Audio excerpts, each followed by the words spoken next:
मैं राहुल सर आज आप लोग का जो 2026 में 17 फरवरी से हिंदी का एग्ज़ाम होने जा रहा है, तो बिहार बोर्ड के द्वारा जो मॉडल पेपर लॉन्च किया गया उसी का आज हम सलूशन आपको बताएंगे और ये भी समझाएंगे कि हिंदी का परीक्षा आपको कैसे देना है। हिंदी ऐसा सब्जेक्ट है, हमारी मातृभाषा है और इसमें ज़्यादा स्कोर कैसे करें आज आप लोग को मॉडल पेपर सॉल्व करेंगे। उसमें बहुत सारे बातें हैं जो आपको हम बताएंगे। चलिए तो मॉडल पेपर को आज सॉल्व करते हैं।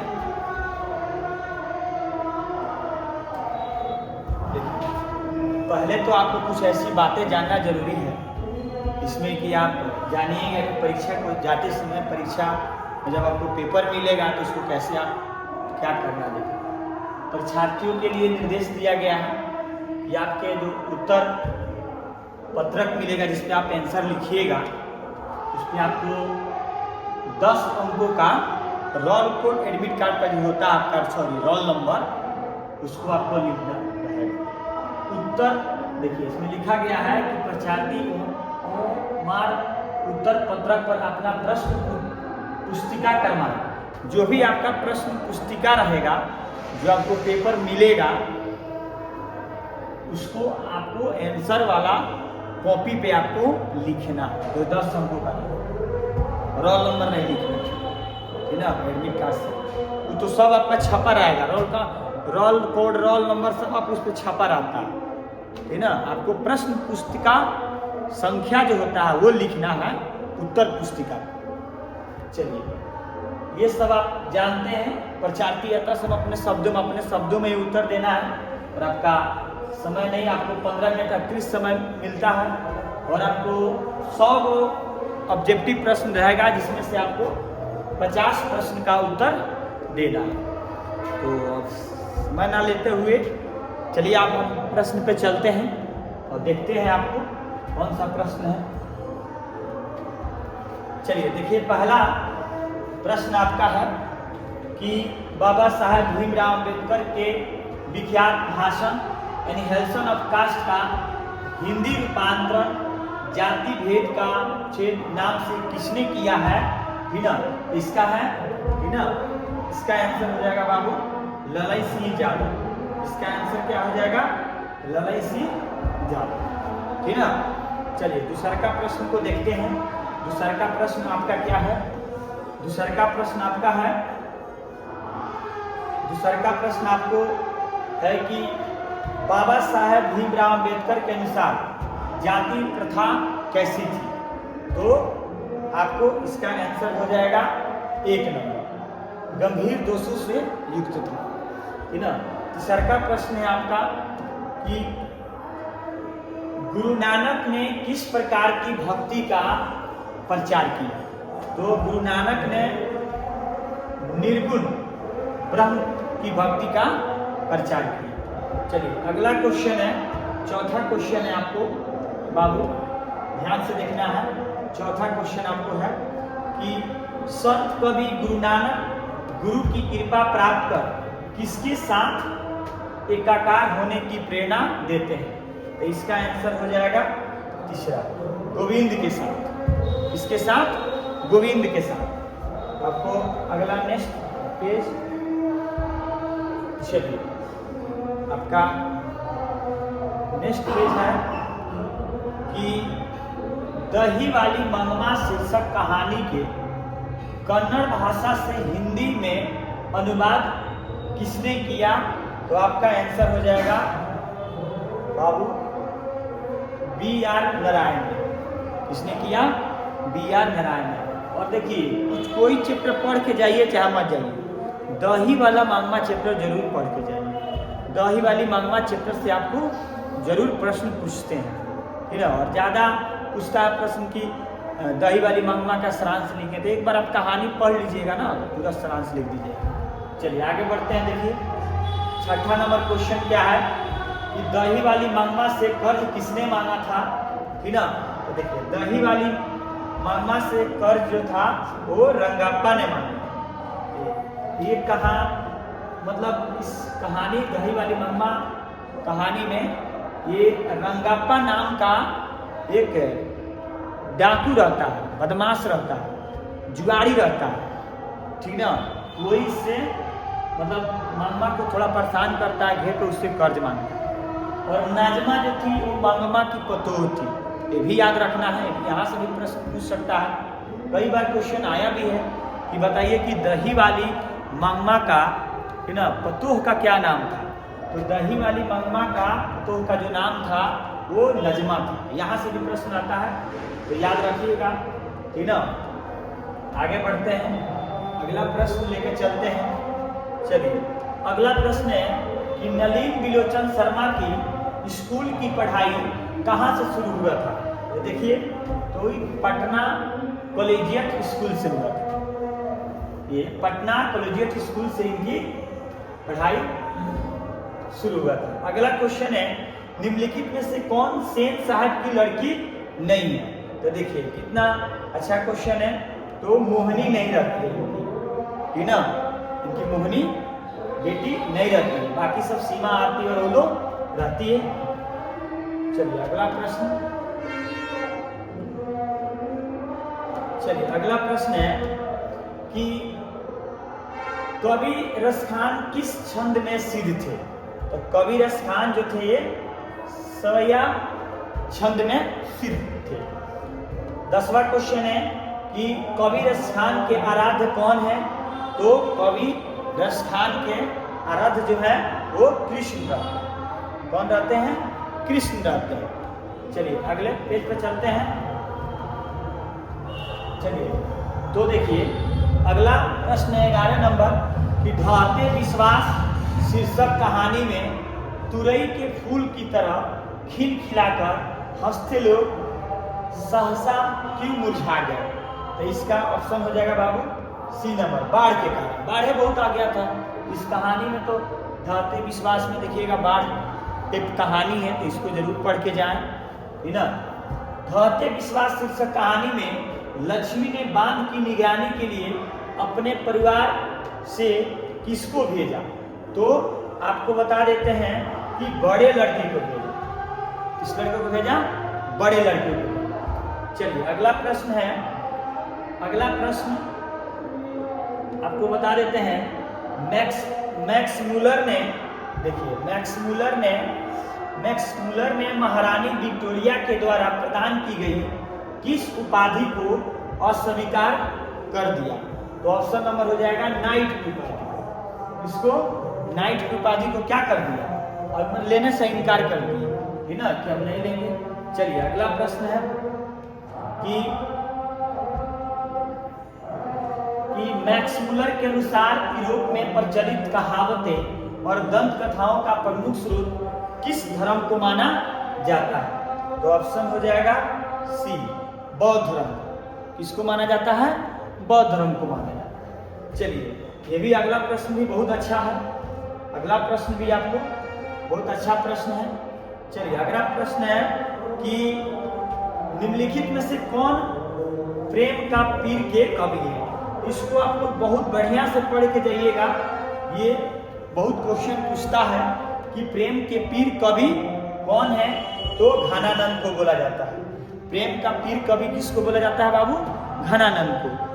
तो एक बार आप लोग सभी राइटर के बारे में, उनका जन्म, ऋतु और कौन कौन से काव्य लिखे हुए हैं, एक बार जरूर उसको पढ़ के रिमाइंड करके जाना है। पाठ का नाम और राइटर का नाम जो भी है, लेखक का नाम और उसका विद्या क्या है, ये सब क्वेश्चन पूछता है। तो आप लोग इसको पढ़ के जाना है। चलिए अगला पेज, चलिए अगला पेज है कि कवि घनानंद अपने आंसुओं को कहाँ पहुंचाना चाहते हैं। तो देखिए ये प्रेमिका सुजान के आंगन में पहुंचाना चाहते हैं। उनकी प्रेमिका रहती है, वो उसी के आंगन में वो पहुंचाना चाहते हैं। सुजान नाम रहता है। ईश्वर पेटेलिकर किस भाषा के लोकप्रिय कथाकार हैं। तो ये हो जाएगा बाबू 17 का डी नंबर, गुजराती, ठीक ना। गुजराती कथाकार के वो उसी भाषा में वो लिखते हैं। अगला प्रश्न है, अगला प्रश्न पे चलते हैं कि माँ शीर्षक कहानी में, जो माँ शीर्षक कहानी है, माँ शीर्षक कहानी में किसको ठीक देखकर माँ जी को हर एक व्यक्ति मंगू को अस्पताल में भर्ती कराने की सलाह देने लगा। तो बाबू, जो एक लड़की रहती है और उसका नाम अभी बताएंगे, कुसुम है, और कुसुम को देख के पूरे गांव वाले बोले मंगू की माँ को कि आप भी ले जाइए अस्पताल और मंगू ठीक हो जाएगी। और उसमें कहानी में बताया गया बाबू कि जो माँ होती है ना, वो अस्पताल को ना गौशाला मानती है।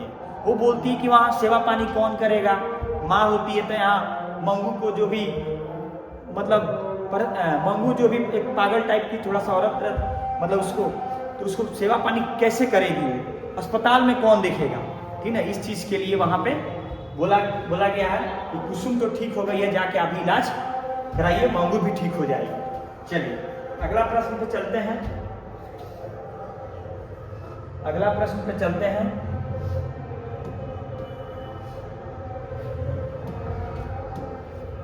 हजारी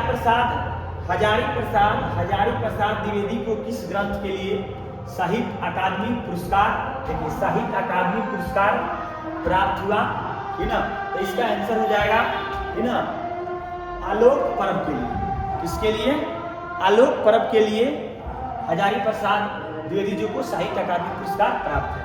चलिए, कामसूत्र नामक ग्रंथ के रचनाकार है ना। तो इसके ऑप्शन हो जाए वात्स्यायन है। कौन है? वात्स्यायन। कामसूत्र के कौन है? वात्स्यायन। चलिए अगला प्रश्न पे चलते हैं। चलिए क्वेश्चन नंबर 21 देखते हैं कि बद्री नारायण चौधरी प्रेमचंद हिंदी साहित्य के किस युग के महत्वपूर्ण कवि है? बद्री नारायण चौधरी जो है ये प्रेमचंद हिंदी साहित्य के किस युग के महत्वपूर्ण कवि हैं?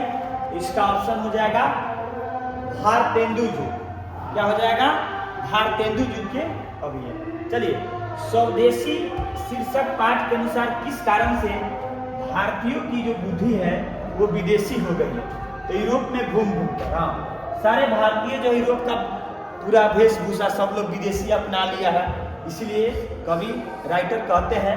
अच्छा चलिए, ऑप्शन नंबर बिना ऑप्शन नंबर 1 हो जाएगा, हाँ, विदेशी विद्या को पढ़कर, विदेशी विद्या को पढ़कर, हाँ, यूरोप में घूमकर नहीं, सॉरी, विदेशी विद्या को पढ़कर जितने भारतीय हैं सब लोग का बुद्धि ज्ञान जो है वो विदेशी हो गया। चलिए, तो ऑप्शन नंबर, क्वेश्चन नंबर आते हैं 23 पे। क्वेश्चन नंबर 23 पे आते हैं। क्वेश्चन नंबर 23 में देखिए क्या लिखा है, कहानीकार सुजाता का वास्तविक नाम क्या है? ठीक ना। तो चलिए ऑप्शन में देखिए लिखा है, ठीक ना, तो इसका ऑप्शन हो जाएगा बी। कहानीकार सुजाता का वास्तविक नाम क्या है? एस रंगराजन, ठीक ना, एस रंगराजन। चलिए क्वेश्चन नंबर 24 में आते हैं, ठीक ना, और देखते हैं क्वेश्चन नंबर 24 को कि नगर शीर्षक कहानी में वल्लीयमाल अपनी लड़की पंपाती के साथ मदुरई स्थित बड़े अस्पताल के किस विभाग के बाहर बरामदे में बैठी प्रतीक्षा कर रही थी? तो ऑप्शन नंबर 4 हो जाएगा बहिरंग रोगी विभाग। इसमें बहिरंग रोगी विभाग जो था उसी में वो क्या कर रही थी? इंतजार कर रही थी। देखिए, नगरी लिपि शीर्षक पाठ के लेखक कौन है? तो ऑप्शन नंबर हो जाएगा 2 गुणाकर मूलेकर। बोले थे ना कि जरूर पाठ, जितने भी पाठ हिंदी के हैं उसको आप लोग याद करके जाइएगा, पाठ को और उसका लेखक के नाम को, जितने भी होंगे उससे आपको 2 या 3 प्रश्न आ जाएंगे, ठीक ना, ये सब याद करके जाइएगा। चलिए आगे प्रश्न है कि पठित पाठ के आधार पर बताएं कि धारा नगरी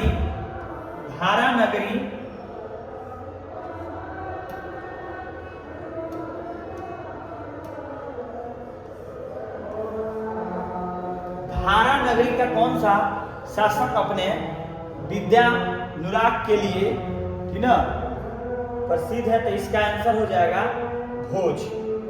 इसका ऑप्शन हो जाएगा, देखिए, अच्छा ये वाला पेन, हाँ इसका हो जाएगा भोज हो जाएगा।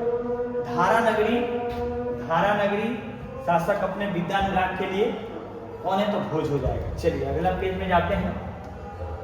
चलिए क्वेश्चन नंबर 27 है, निम्नलिखित में से किसकी आरंभिक रचनाएं प्राकृतिक के सौंदर्य को प्रेमी कवि की संवेदनशील अभिव्यक्तियों से परिपूर्ण है। तो इसका ऑप्शन हो जाएगा 2, सुमित्रानंद पंत की, ठीक ना, ऑप्शन हो जाएगा 2, सुमित्रानंद पंत की। चलिए भारत माता, अगला क्वेश्चन 28 नंबर, कि भारत माता शीर्षक कविता के अनुसार भारतवासी आवास के अभाव में अपनी जिंदगी कहाँ बिताते हैं, ठीक ना, ऑप्शन नंबर हो जाएगा फुटपाथ पर, ठीक ना, कहाँ पर, फुटपाथ पर बिताते हैं। चलिए अगला प्रश्न है कि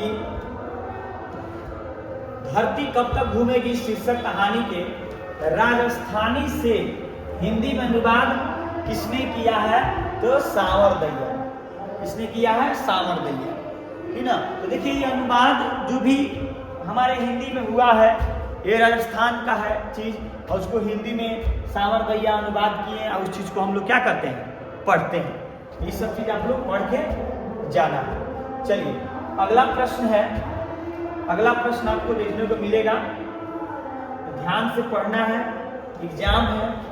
देखिए अगला प्रश्न है, धरती कब तक घूमेगी शीर्षक कहानी में सीता के पुत्रों ने किस त्योहार के बाद माँ को बारी बारी से रखने का निर्णय किया है। तो माँ को बारी बारी से रखने का निर्णय किया है होली के बाद। और देखिए वर्तमान में होली भी आ रहा, और होली पर आप लोग निबंध तैयार करके जाइएगा। सरस्वती पूजा बीता है, तो उस पर भी आप लोग निबंध को तैयारी करके जाइएगा, और एक राष्ट्रीय पर्व का निबंध तैयार कर लीजिएगा, ठीक ना। राष्ट्रीय पर्व में भी एक पूछ सकता है, जल प्रदूषण हो गया, इस सब को भी आप लोग देख लीजिएगा, पर्यावरण से संबंधित, ठीक ना, निबंध पूछता है। तो फिलहाल में होली है, होली से निबंध आ सकता है। 26 जनवरी बीता है, उस पर भी निबंध आ सकता है। 15 अगस्त पा सकता है। तो आप लोग इस चीज को तैयारी कर कर जाइए। चलिए आगे की तरफ बढ़ते हैं, और देखिए 31 नंबर क्वेश्चन है कि अखिल भारतीय कहानी प्रतियोगिता में अमरकांत रचित कौन शीर्षक कहानी पुरस्कारित हुई थी, ठीक ना। अमरकांत के द्वारा, ठीक ना, कहानी जो है पुरस्कृत हुआ था। तो ऑप्शन नंबर हो जाएगा, ठीक ना, 4, डिप्टी कलेक्टर। देखिए इसमें ये नहीं पूछ रहा है कि अमरकांत के द्वारा कौन सा लिखा गया, ठीक ना। तो ये आप लोग कितने को दिमाग में जाए कि बहादुर, नहीं, इसमें क्वेश्चन अलग है कि अखिल भारतीय कहानी प्रतियोगिता में उन्होंने, अखिल भारतीय प्रतियोगिता हुआ था, उसमें उन्होंने कौन से मतलब शीर्षक कहानी को उनको जो लिखे हैं, कोई कहानी था, इसका नाम था डिप्टी कलेक्टर, उसको पुरस्कारित किया गया, ये क्वेश्चन है। ऐसे में तो आप लोग जानते होंगे कि बहादुर जो है अमरकांत लिखे हैं, बात आप लोग का सही है, ठीक ना। ये भी आप लोग पढ़ के जाना है, देख के जाना है। चलिए अगला प्रश्न पे चलते हैं। अगला प्रश्न है, अगले स्लाइड में अगला प्रश्न है। चलिए 32 नंबर प्रश्न है, आपको देखने को मिलेगा कि लेखक के घर पर बहादुर को लेकर कौन आए थे, ठीक ना। तो लेखक के घर पर बहादुर को लेकर लेखक साहब के साले साहब आए थे, लेखक साहब के साले साहब आए थे। राष्ट्र कवि रामधारी सिंह दिनकर का जन्म कब हुआ था, देखिए तो 23 सितंबर 1908 ईस्वी को। बोले ना कि लेखक का जन्म और मृत्यु रट के जाना है सबको, पाठ का नाम और लेखक का नाम सबको रट के जाना है, क्वेश्चन उसी से लड़ेगा, ठीक ना। जनतंत्र का जन्म शीर्षक, जनतंत्र का जन्म शीर्षक कविता का अनुराग और फावड़े और हल क्या बनवाने वाले। तो ऑप्शन हो जाएगा सी, ये राजदंड। ऑप्शन क्या हो जाएगा बाबू, सी हो जाएगा। थोड़ा बढ़िया से देख लीजिए, राजदंड हो जाएगा, ठीक ना। चलिए अगला प्रश्न है कि निम्नलिखित में से किनकी लेखनी से वाल्मीकि और कालिदास से लेकर मुक्तिबोध तक की रचनाओं का मूल्यांकन प्रगतिवादी चेतना के आधार पर हुआ है। तो ऑप्शन नंबर हो जाएगा सी, रामविलास शर्मा। चलिए आगे बढ़ते हैं, आगे बढ़ते हैं बाबू कि हिरोशिमा, देखिए हिरोशिमा शीर्षक कविता में सूरज का प्रतीक अर्थ क्या है। देखिए तो हिरोशिमा जो कविता है उसमें सूरज की तुलना जो किया गया, प्रतीक अर्थ बताया गया है, वो परमाणु बम से उसको अर्थ रिलेटेड किया गया। तो ये भी क्वेश्चन बहुत भी आई है, सबको पढ़ के जाना है। तो देखिए क्वेश्चन नंबर आते हैं 37 को देखते हैं। इस पे तो पूरा यूट्यूब पे बवाल मचा है। 37 नंबर क्वेश्चन का आंसर क्या होगा, और हम आपको बता देते हैं इस क्वेश्चन का आंसर हिंदी की किताब जो है, आप लोग हिंदी की किताब में जाकर देखिएगा। पेज नंबर भी हम आपको बता देते हैं, पेज नंबर 68 में, और 68 पेज नंबर में जाइएगा तो उसका हम बता देते हैं कितना लाइन में लिखा है। तो 16वां लाइन में लिखा है, ये 16वां लाइन में लिखा है इसका आंसर। अब बहुत लोग यूट्यूब पे इसको गलत पढ़ाए हैं, तो आप लोग इसका आंसर अच्छा से देख के जाइएगा कि संगीत भारती की कमाई से पंडित बिरजू महाराज ने क्या खरीदी थी, तो साइकिल खरीदी थी पैसा वैसा बचाने के लिए, ठीक ना। कुछ लोग इसको स्कूटर किया है, ठीक, तो कुछ लोग टेलीविजन बताया है। तो इस सब पर ध्यान नहीं देना है। और आप लोग हिंदी की किताब, हम तो शुरू से ही बोलते हैं कि ज़्यादा से ज़्यादा किताब पढ़िएगा। हो जाता है किसी से मिस्टेक हो जाता है, तो घबराने की जरूरत नहीं है। तो आप लोग आंसर इसको अच्छा से देख लीजिए कि संगीत भारती की कमाई से पंडित बिरजू महाराज ने क्या खरीदा था, तो साइकिल खरीदा था, ठीक ना। पेज नंबर 68, ठीक ना, हिंदी का किताब, और उसमें 16वां लाइन में बात लिखा हुआ है, ठीक ना। चलिए आगे बढ़ते हैं, नेक्स्ट पेज में चलते हैं।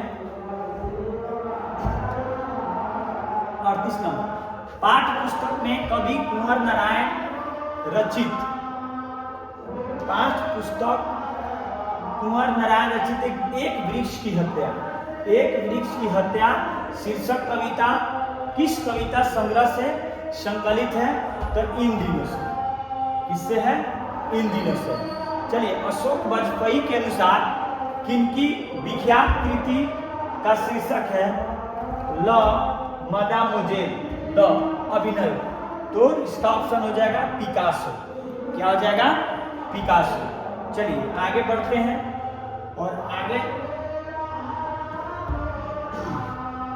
हमारी नींद शीर्षक कविता में किसका जीवन क्रम पूरा हुआ है, ऑप्शन नंबर बी हो जाएगा मक्खी का। मक्खी का जीवन क्रम क्या हुआ? पूरा हुआ है। चलिए आगे चलते हैं, आपको बताते हैं कि विनोद कुमार शुक्ल रचित किस रचना पर मणि कौल द्वारा फिल्म का निर्माण किया गया है, तो ऑप्शन नंबर ए हो जाएगा नौकर की कमीज। नौकर की कमीज इस पे फिल्म बना है, विनोद कुमार शुक्ल का एक रचना है उसी पे। चलिए कवित्री अनामिका ने हिंदी वर्णमाला को ग वर्ण की तुलना अक्षर लिखते बालक को पसंद में किसकी की है, तो ऑप्शन नंबर 4 हो जाएगा टूटता हुआ गमले से, ठीक ना, टूटते हुए गमले से की है। चलिए आगे नेक्स्ट चलते हैं। चलिए ध्यान दीजिए, नौबत खाने में इबादत शीर्षक पाठ के साहित्य के किस विद्या में रचित है, तो ऑप्शन नंबर हो जाएगा सी व्यक्ति चित्र से, ठीक ना। ऑप्शन नंबर, ये भी देखिए विद्या है, विद्या तो पूछेगा, इसलिए हर एक चैप्टर की आप विद्या को पढ़ के जाइए।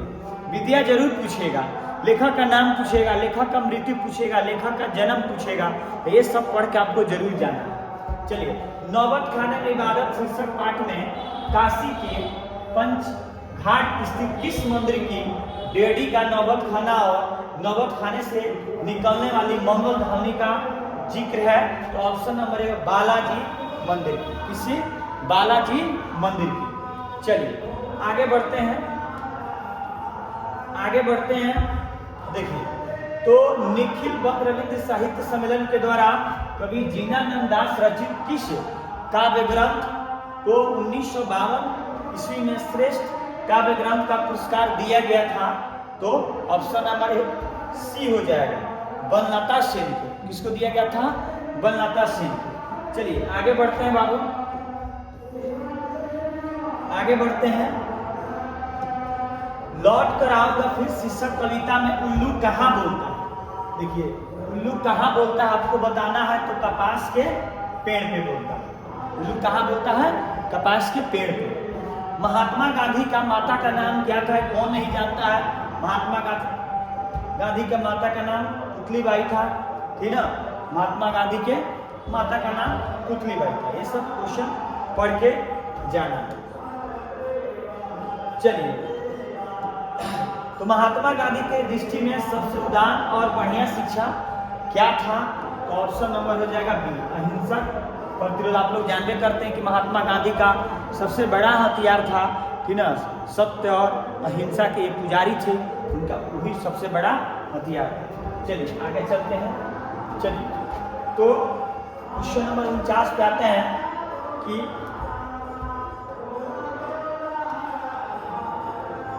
चलिए क्वेश्चन नंबर 49 है कि निम्नलिखित में किस कवि की काव्य शैली गीतात्मक है और भावबोध में रहस्य मुक्ता है? तो ऑप्शन नंबर हो जाएगा एक, रेनर मारिया रिल्के की। मेरे बिना तुम प्रभु शिशु कविता में भगवान की कृपा दृष्टि कहाँ विश्राम करती थी? तो ऑप्शन नंबर हो जाएगा 4, कवि के कपोलों पर, कवि के कपोलों पर। चलिए अब हम थोड़ा सा यहाँ पे 50 को जो आपसे किताब से संबंधित है बाबू, वो कंप्लीट होता है। किताब सब्जेक्टिव था, आपके एग्जाम में ना मिक्स आएगा, कि ना यहाँ पे ऐसे दे रहा है, अब एग्जाम में मिक्स आएगा, ठीक ना? तो ग्रामर भी, अब ग्रामर का चलेंगे, देखते हैं ग्रामर है अगला क्वेश्चन। तो ग्रामर को कैसे सॉल्व करेंगे? देखिए ग्रामर में है ए वर्ण का उच्चारण स्थान क्या होगा? तो ए वर्ण का उच्चारण कंठ तलब होता है। उच्चारण स्थान तो आपको पढ़ के ही जाना है, ठीक ना? सब लोग हिंदी ग्रामर की कोई किताब से आप लोग उच्चारण स्थान पढ़ के जाइएगा, पक्का एक क्वेश्चन आ जाएगा। देखिए ल का उच्चारण स्थान क्या होगा? तो ऑप्शन नंबर ए होगा दंत, ठीक ना? ऑप्शन नंबर ए हो जाएगा दंत, ल का उच्चारण स्थान। चलिए अगला देखिए, हिंदी में अनुनासिक वर्णों की संख्या कितनी होती है? ऑप्शन नंबर क्या हो जाएगा? अनुनासिक वर्णों की संख्या हिंदी में कितनी होती है? 5 होती है। कितनी होती है? 5। चलिए आगे देखते हैं। अगला प्रश्न है, निम्नलिखित में अघोष वर्ण कौन होता है? ठीक ना? तो ऑप्शन नंबर क्या होगा? थ है। मतलब अघोष वर्ण जो होता है, कोई भी वर्ण का तीसरा जो वर्ण होता है, जैसे अभी देखिए दूसरा जो वर्ण होता है ट थ, वो अघोष वर्ण, ठीक ना? अघोष वर्ण, इसको पढ़ के जाना है आप लोग को। अघोष और सघोष पूछता है, ग्रामर किताब से आप लोग पढ़ लीजिएगा। आगे चलते हैं। चलिए अगला प्रश्न है कि जिन स्वरों का उच्चारण नाक और, देखिए नाक और मुंह से होता है और उच्चारण में लघुता रहती है, उसे क्या कहते हैं? तो अनुनासिक कहते हैं। अभी भी आप लोग पढ़े अनुनासिक कितने होते हैं? तो 5 होते हैं। इस सब प्रश्न को देखते जाइएगा। उस स्वर को क्या कहते हैं जिसके कारण शब्द का अर्थ परिवर्तित हो जाता है? तो ये अनुतान का, क्या कहते हैं? अनुतान। चलिए अगला देखते हैं। अगला क्या है प्रश्न? देखिए, दो वर्णों के मेल से होने वाले विकार को क्या कहते हैं? तो संधि कहते हैं, ठीक ना? जहाँ पे दो वर्ण मिलेगा, ठीक ना, उसके विकार से जो उत्पन्न शब्द होगा उसे क्या कहते हैं? संधि कहते हैं। चलिए अगला प्रश्न है, अगला प्रश्न देखते हैं। अगला प्रश्न है कि प, फ, ब, भ, म और च वर्ण का पहले वाला अनुस्वार का उच्चारण होता है किससे? तो म के समान। किससे होता है? म के समान। चलिए अब हिंदी भाषा किस लिपि में लिखी जाती है? ये प्रश्न कौन नहीं जानता है? ठीक ना। हिंदी भाषा किस लिपि में लिखी जाती है, ठीक ना, तो ये देवनागरी में लिखी जाती है। इसमें लिखी जाती है, देवनागरी में लिखी जाती है। ये तो ऑप्शन से ही छाटने वाला है। तो आप लोग देखिए गुरुमुखी लिपि में, ठीक ना, पंजाबी को लिखी जाती है, इस सब भी थोड़ा देख लीजिएगा आप लोग, ठीक ना। और अंग्रेजी जो लिखी जाती है रोमन में लिखी जाती है, ये सब थोड़ा देख के जाइए, ठीक ना। चलिए अगला प्रश्न को देखते हैं। अगला प्रश्न क्या है,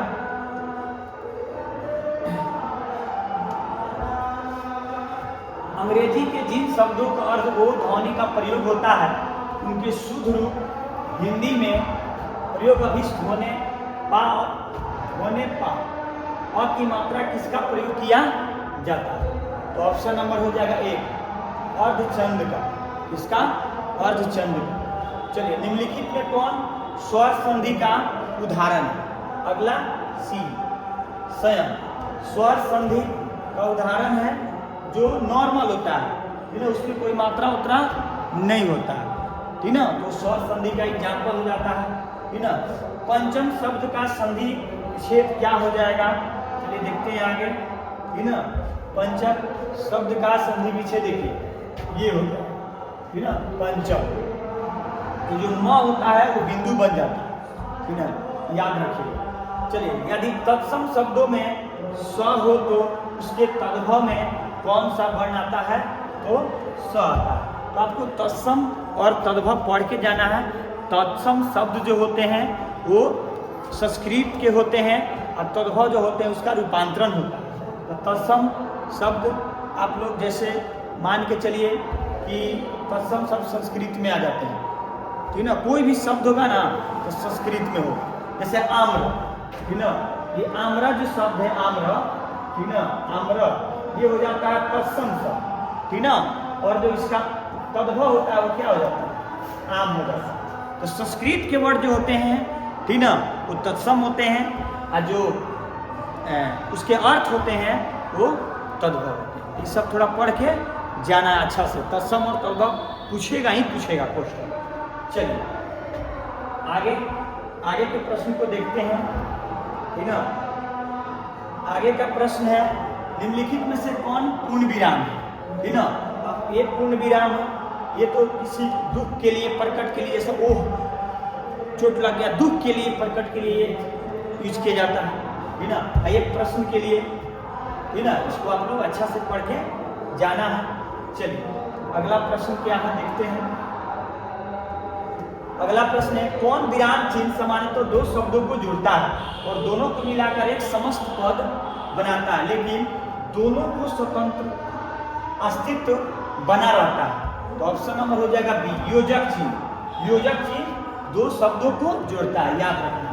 योजक चिन्ह जो होता है दो शब्दों को जोड़ता है। चलिए नेक्स्ट में चलते हैं।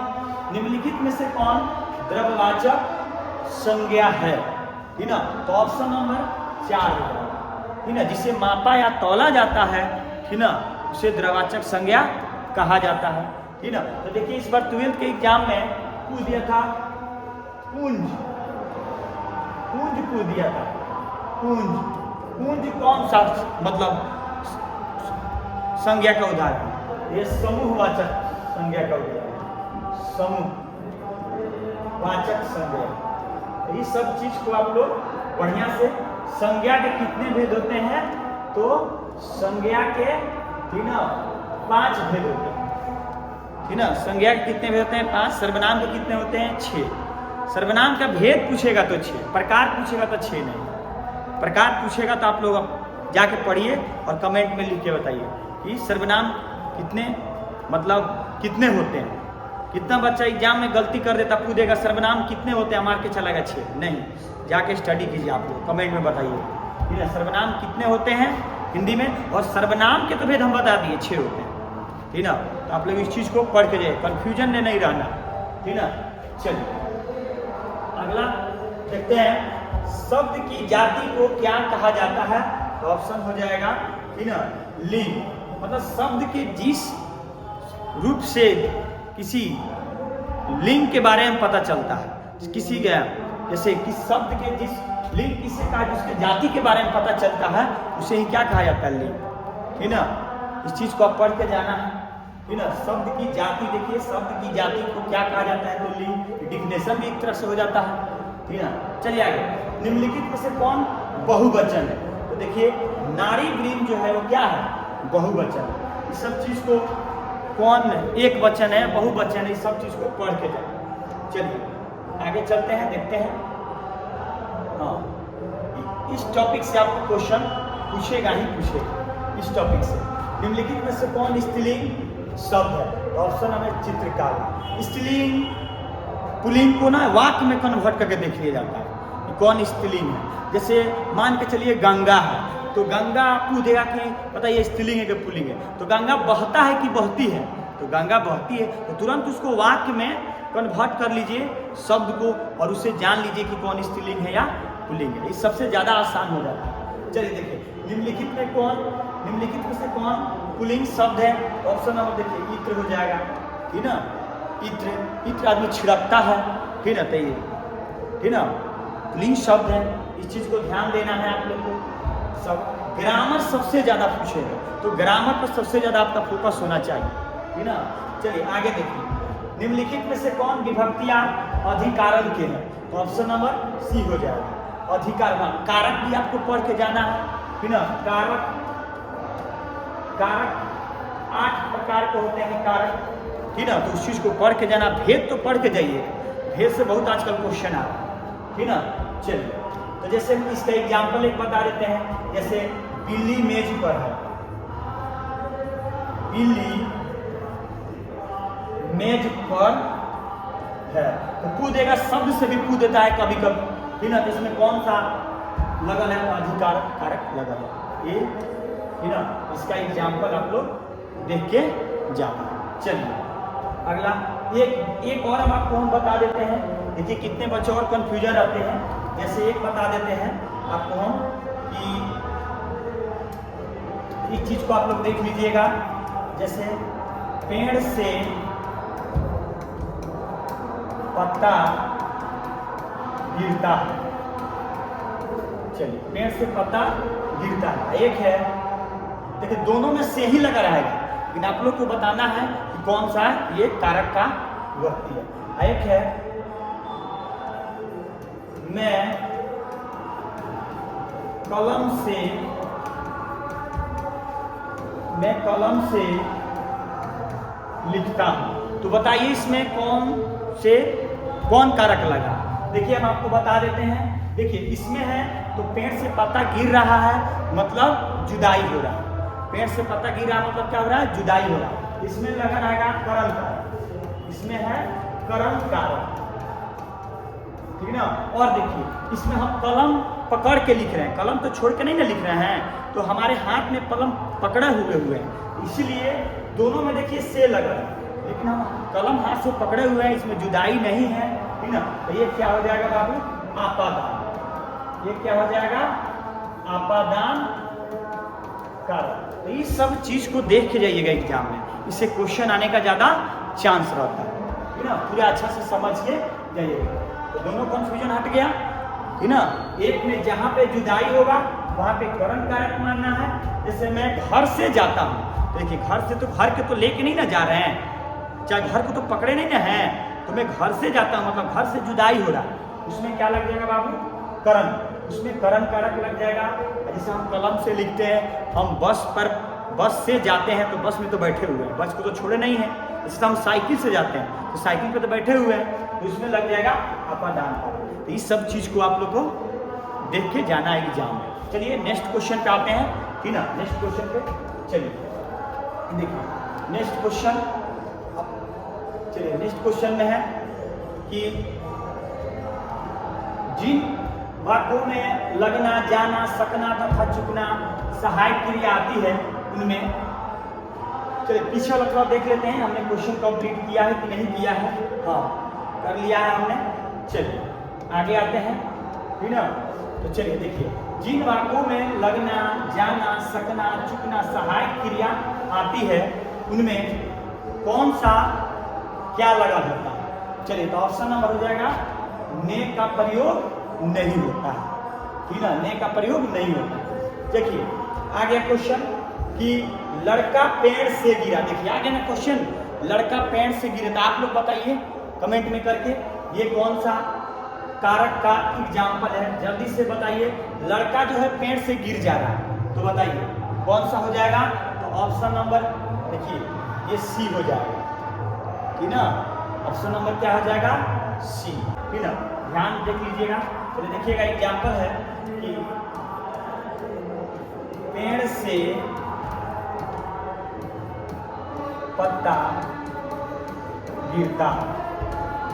आप लोग भी बताइएगा इसका आंसर, राइट आंसर क्या होगा। और एक है कि मैं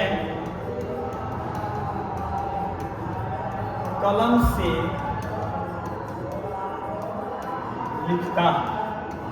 चलिए इसका आंसर आप लोग बताइएगा कि कौन से वाक्य में कौन सा कारक लगल है ना, कमेंट में बताइएगा।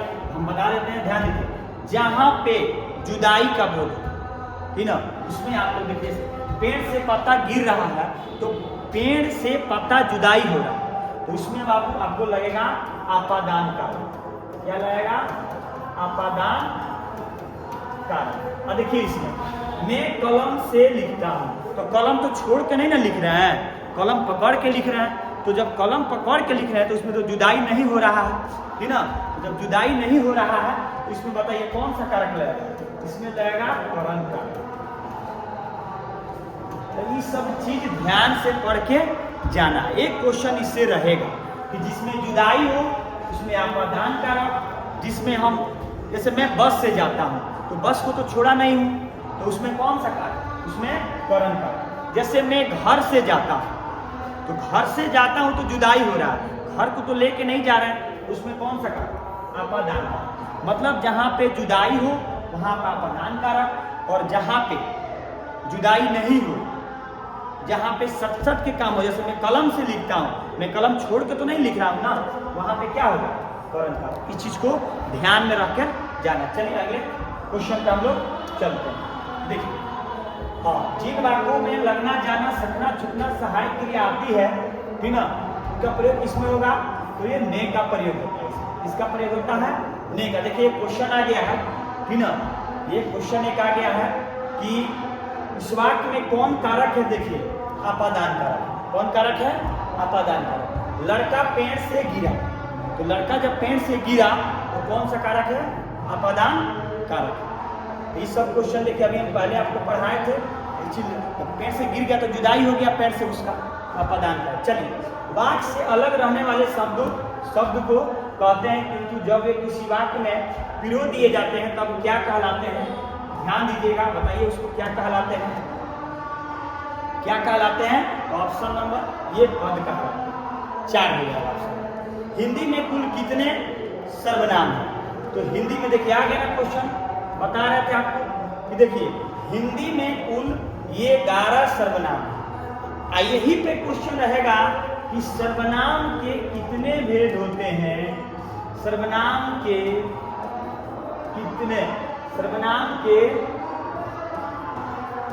कितने भेद हैं, तो आपको क्या मारना है, 6। सर्वनाम के कितने भेद है तो 6, और सर्वनाम कुल कितने हैं तो 11। तो यही क्वेश्चन एग्जाम में जितने ही बच्चे हड़बड़ा जाते हैं, क्वेश्चन को अच्छा से नहीं पढ़ते हैं, वो गलती मार के आते हैं। तो आप लोग को ध्यान से पढ़ना है, क्वेश्चन को 2 बार पढ़ना है और ध्यान से टिक मार्किंग करना है, ठीक है ना। चलिए वह ये सब ये पुरुषवाचक सर्वनाम किस भेद से संबंधित है, तो ये अन्य पुरुष है। ये कौन सा सर्वनाम के भेद हैं, तो अन्य पुरुष के सब भेद हैं। चलिए आगे बढ़ते हैं, अगले प्रश्न पे आते हैं। देखते हैं, जो संज्ञा या सर्वनाम की विशेषता बताए उसे विशेषण कहते हैं। उसे क्या कहते हैं, विशेषण। जिसकी विशेषता बताई जाती है उसे क्या कहा जाता है, तो ये हो जाएगा, देखिए विशेष से कहा जाता है। क्या कहा जाता है, विशेष से कहा जाता है। क्षत्रिय बड़े साहसी होते हैं, इस वाक्य में प्रविशेषण क्या है, तो ऑप्शन नंबर क्या हो जाएगा, बड़े। मतलब प्रविशेषण वो होते हैं कि जिसकी, जैसे मान के चलिए कि ये विशेषण की विशेषता बताते हैं, ठीक ना, उसे ही क्या कहा जाता है, प्रविशेषण कहा जाता है, ठीक ना। तो देखिए साहसी एक तरह से क्या है, ये विशेषण है, और इसकी विशेषता ये बता रहा बड़े, तो ये क्या हो जाएगा, ये बड़े जो हो जाएगा ये प्रविशेषण हो जाएगा। क्या हो जाएगा, तो जो विशेषण की विशेषता बताए उसे क्या कहा जाता है, प्रविशेषण कहा जाता है।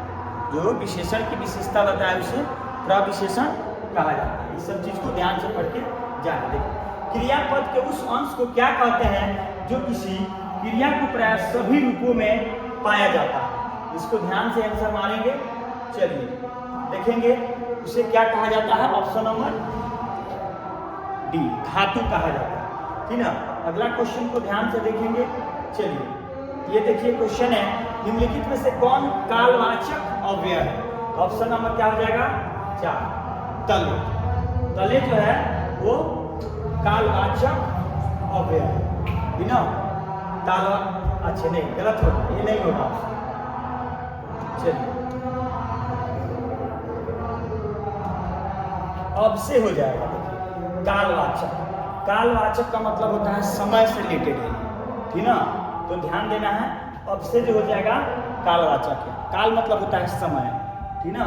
चलिए आगे देखते हैं। निम्नलिखित में से बलदायक निपात कौन है। बलदायक निपात है ये ऑप्शन नंबर ए, तो ही तक पर, ये बलदायक निपात है। चलिए अगला क्वेश्चन देखते हैं बाबू कि रचना अथवा बनावट के विचार से शब्द के कितने प्रकार होते हैं। तो शब्द के 3 प्रकार होते हैं। शब्द के सारे भेद आपको पढ़ के जाना, पक्का एक ठीक से लड़ जाएगा आपको, ठीक ना। चलिए अगला प्रश्न देखते हैं। अगला प्रश्न, निम्नलिखित में से कौन तत्सम शब्द है। ध्यान देंगे तत्सम शब्द जो संस्कृत के होते हैं, तो ऑप्शन नंबर बी हो जाएगा, चंचू, ठीक ना। ये तत्सम शब्द है, संस्कृत के शब्द है। चलिए सुभाषित शब्द में उपसर्ग कौन है। तो ऑप्शन नंबर ए हो जाएगा।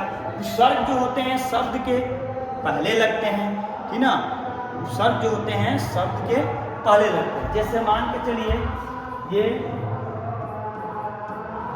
प्रातः काल में उपसर्ग कौन हो जाएंगे, प्रा हो जाएगा, ठीक ना। इस सब चीज को आपको ध्यान से देखिए जाना। चलिए खिंचाव शब्द में देखिए प्रत्यय कौन है। तो प्रत्यय जो होते हैं वो शब्द के पीछे लगते हैं, ठीक ना। जैसे देखिए खिंचाव, तो बोल के इसको ट्रायल करना है, खिंचाव आव आ रहा है, ठीक ना। तो क्या हो जाएगा, सी नंबर ऑप्शन हो जाएगा। सी नंबर हो जैसे बुढ़ापा, तो आपा। तो जो प्रत्यय होते हैं वो शब्द के पीछे लगते हैं, उपसर्ग जो होते हैं वो शब्द के आगे लगते हैं। इस चीज को दिमाग में रट के जाना। एक क्वेश्चन 2 क्वेश्चन इससे रहेंगे ही रहेंगे आपके हिंदी में, ठीक ना। ये सब बहुत VVI। चलिए अगला देखते हैं। अगला प्रश्न है, निम्नलिखित में से कौन शुद्ध शब्द है, ठीक ना। शुद्ध शब्द आपके उद्भावित, ऑप्शन नंबर डी हो जाएगा। तो इस अशुद्ध और शुद्ध देखना है ध्यान से। 1, 2 या 3 क्वेश्चन इससे भी आपसे पूछे जाएंगे, ठीक ना। चलिए ये सब ध्यान से देखेंगे कि निम्नलिखित में से अशुद्ध देखिए आ गया, अशुद्ध शब्द कौन है। तो ऑप्शन नंबर निविड़ है अशुद्ध शब्द। चलिए अगला क्वेश्चन देखेंगे। अगला क्वेश्चन है सौर। सौर शब्द का अर्थ क्या होता है। तो सौर लोग नहीं बोलता है कि तुम्हारा सौर ठीक नहीं, मतलब सलीका ठीक नहीं है। तो सौर शब्द का जो अर्थ होता है वो क्या होता है, सलीका होता है। चलिए अगले प्रश्न को देखेंगे। हाँ अगले प्रश्न को देखेंगे कि निम्नलिखित में से कौन संयुक्त वाक्य, ठीक ना। तो ऑप्शन नंबर क्या हो जाएगा, बी। लोकप्रिय कवि का सम्मान सभी करते हैं। ऑप्शन नंबर, अच्छा ऑप्शन नंबर क्या हो जाएगा, सी हो जाएगा। ऑप्शन नंबर क्या हो जाएगा, सी। सूर्योदय हुआ और कुहासा जाता रहा। देखिए एक और आपको हम ट्रिक बता देते हैं कि जिसमें और लग जाता है वो संयुक्त वाक्य होता है। आप जान लीजिए इसमें और लग गया मतलब और जो होता है ना, दो वाक्यों को क्या कर देता है, जोड़ देता है, ठीक ना। तो संयुक्त वाक्य हो जाता है। इस चीज़ को ध्यान देना, एग्जाम में इस सब चीज़ों पर छोटे छोटे पॉइंट पर ध्यान देकर एग्जाम में जाना, तब आपसे पूरे व्याकरण सॉल्व हो जाएंगे अच्छा से। चलिए अगला देखिए, अल्प शब्द का विपरार्थक क्या होगा? तो ऑप्शन नंबर बी हो जाएगा, बहु हो जाएगा। अल्प मतलब होता है कम, बहु मतलब होता है ज्यादा। तो विलोम शब्द वार्षिक क्वेश्चन पूछेगा। चलिए आगे बढ़ते हैं, देखते हैं अगला क्वेश्चन क्या है। अगला क्वेश्चन है, जो किए गए उपकारों को मानता है वाक्य खंड के लिए एक शब्द क्या होगा? मतलब अनेक शब्दों के लिए, ये हो गया अनेक, और उसके लिए एक शब्द क्या होगा? तो अनेक शब्दों के लिए एक शब्द जो होता है बाबू, है ना, वो क्या होता है? ऑप्शन नंबर एक कृतज्ञ होता है। मतलब जो किए गए उपकारों को मानता है उसे क्या कहा जाता है? कृतज्ञ। चलिए अगला देखते हैं। देखिए, जो बहुत बोलता है उसके लिए एक शब्द क्या होगा? ऑप्शन नंबर क्या हो जाएगा? 4, उसे बचाल कहा जाता है, ठीक ना।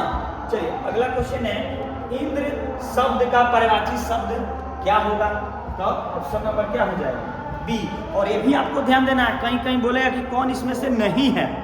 कितने बच्चे हैं जो वो है करके मार देते हैं, तो कुछ ऐसे प्रश्न होते हैं जिनमें होता है इनमें से कौन नहीं है, तो इस सब पे भी आपको ध्यान देना है, ठीक ना। चलिए आगे बढ़ते हैं, आगे देखते हैं। चलिए अगला क्वेश्चन है कि नौका शब्द का पर्यायवाची शब्द क्या होगा? तो ऑप्शन ए हो जाएगा, उड़ होता है। चलिए निम्नलिखित में से शुद्ध वाक्य कौन सा है? तो ऑप्शन नंबर ए हो जाएगा, दिनकर ने उर्वशी लिखा। ये शुद्ध वाक्य, ये तो कभी होगा ही नहीं तुम लोगों में, तो ऑप्शन से ये सब थोड़ा पढ़ के ऑप्शन से छाटिएगा ये सब क्वेश्चन। चलिए अगला प्रश्न देखते हैं। अगला प्रश्न क्या है कि निम्नलिखित में अशुद्ध वाक्य कौन है? तो ऑप्शन नंबर 3 हो जाएगा, मेरे लिए पढ़ता हूँ, ठीक ना। अशुद्ध है, ध्यान देना है, मेरे लिए पढ़ता हूँ, बोलने ही से लग रहा है कि अशुद्ध है, इसी चीज पे ध्यान देना है।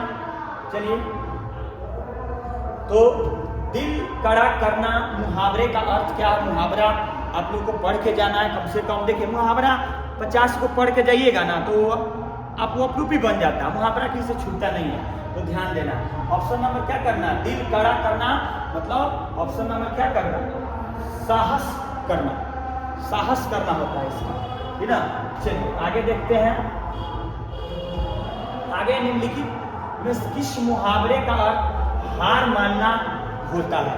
तो ऑप्शन नंबर डी हो जाएगा, घुटने टेकना, ठीक ना। घुटने टेकना हार मानने का अर्थ होता है, इस चीज को ध्यान से पढ़िएगा। चलिए अगला देखते हैं। आप भला तो जग भला, लोकोक्ति का अर्थ क्या होता है? ऑप्शन नंबर सी हो जाएगा, अपनी अच्छाई रहने पर ही सारा, अपनी अच्छाई रहने पर ही संसार की अच्छाई मालूम पड़ता है। इसका ये हो जाएगा लोकोक्ति का अर्थ। देसी मुर्गी विलायती बोले तो बहुत चर्चित लोकोक्ति है, तो इस चीज पर ध्यान देना है। तो ये हो जाएगा 100 का हो जाएगा 1 नंबर, अन्य की नकल में अपनी असलियत गंवाना। तो चलिए हमने अभी 100 ऑब्जेक्टिव प्रश्न किए हैं और हम भगवान से दुआ करेंगे, ठीक ना, कि आप लोग का एग्जाम बहुत अच्छा जाए और आप लोग सबसे ज़्यादा ग्रामर पर ध्यान देना है और मन लगा के पूरे पढ़िए। और एग्जाम में बैठने समय अपने जितने भी गुरु हैं, माता पिता हैं, उनका 2 मिनट ध्यान लगा लेना है और पॉजिटिव में रहना है और एक भी क्वेश्चन को छोड़ के नहीं आना है और सभी प्रश्नों को सॉल्व करना है। और ऑब्जेक्टिव आपको 100 को रहेंगे, जिससे 50 को बना के लाना। तो चलिए, तो फिर हम अगले फिर आपको क्लास में मिलते हैं और फिर मुलाकात होगी। और यहीं पर अपने बारी को आप विराम करते हैं। जय हिंद, जय भारत।